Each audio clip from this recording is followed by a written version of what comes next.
Hello YouTube, this is a video about the 17th century flintlock guns and flintlock rifles and what I done to them. Let me show you.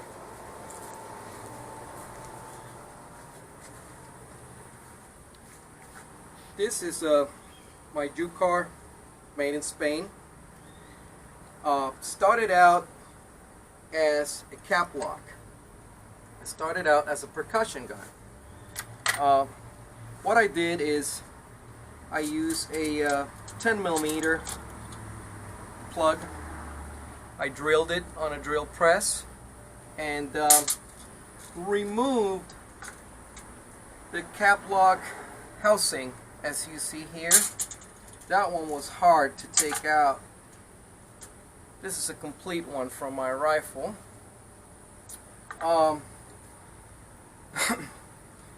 I bought a lock from Track of the Wolf and installed it after that, and I had to feel a little bit of wood right here on the lower part, but it turned out pretty good.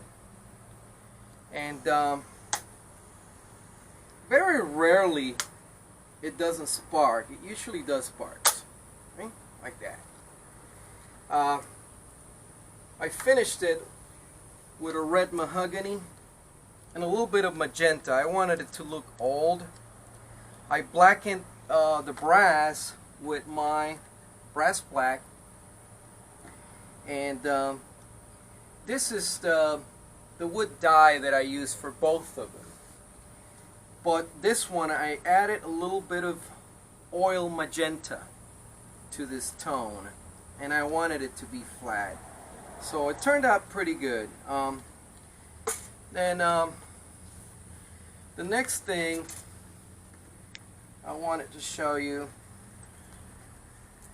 is, well, let me show you my Hawken rifle. I did the same thing to it, except for I couldn't find a lock that fit this one. And so what I did is I bought another lock made in Spain. Here's the plate for it, and I drill and tap the original plate of the Hawken. It's a St. Louis Hawken made in Spain, Traditions.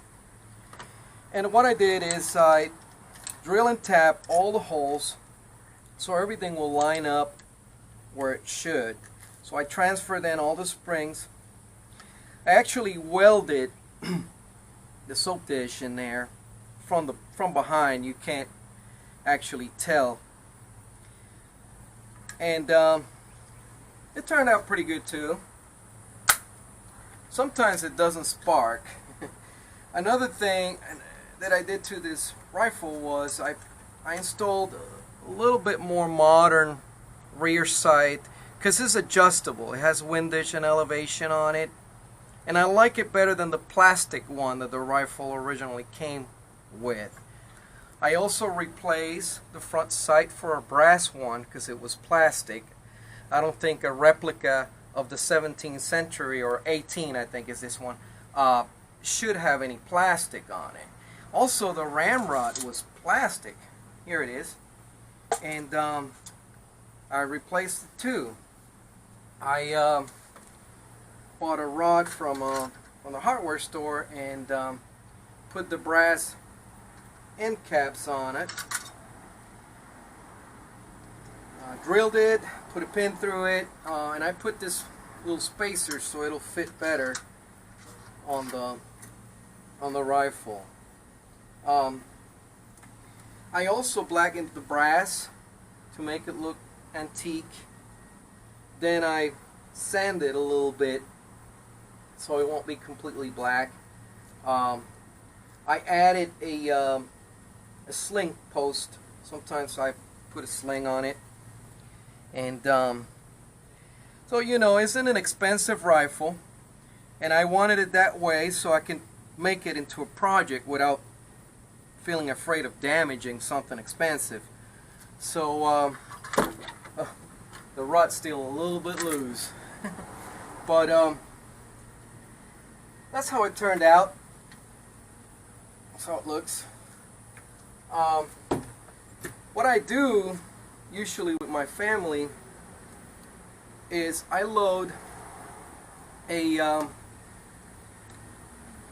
powder load, and usually, I'll show you, I found this little corks that I shoot. Oh, there it is. So they're all over the place now.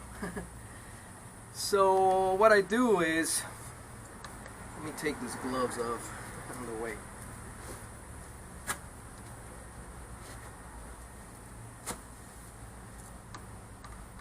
Pick up a patch and here.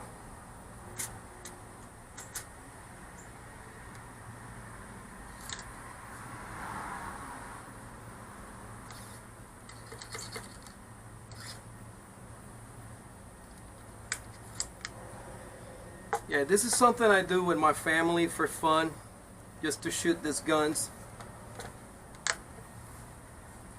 Take my priming powder. It's really not 4F, it's just 3F. And sometimes it doesn't ignite. But let's see, we're going to give it a go. See if it shoots. There you got it. I just shot a cork. And it's a lot of fun. Thank you for watching.